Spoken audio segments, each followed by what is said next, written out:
Loi 16. Le coup de pied de but. Un coup de pied de but est accordé lorsque le ballon, touché en dernier par un joueur de l'équipe qui attaque, franchit entièrement la ligne de but, à terre ou en l'air, sans qu'un but ait été marqué. Un but peut être marqué directement sur un coup de pied de but, mais uniquement contre l'équipe adverse. Si le ballon pénètre directement dans le but de l'exécutant, un corner sera accordé à l'équipe adverse. Le ballon doit être immobile et être botté d'un point quelconque de la surface de but par un joueur de l'équipe qui défend.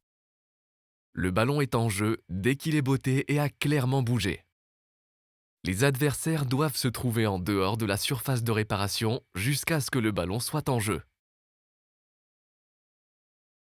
Si, une fois que le ballon est en jeu, l'exécutant retouche le ballon avant que celui-ci ait été touché par un autre joueur, un coup franc indirect est accordé.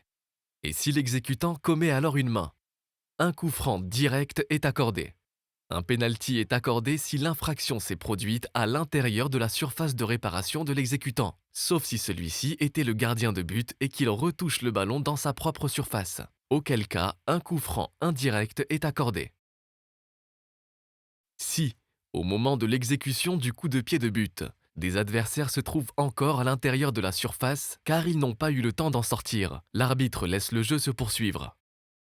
Si un adversaire se trouvant dans la surface de réparation lorsque le coup de pied de but est exécuté ou entrant dans la surface de réparation avant que le ballon ne soit en jeu, touche ou dispute le ballon avant qu'il ne soit en jeu, le coup de pied de but doit être retiré. Si un joueur entre dans la surface de réparation avant que le ballon ne soit en jeu et qu'il commet ou subit une faute, le coup de pied de but devra être retiré et le joueur fautif pourra être averti ou exclu en fonction de la nature de sa faute. Pour toute autre infraction à la présente loi, le coup de pied de but doit être retiré.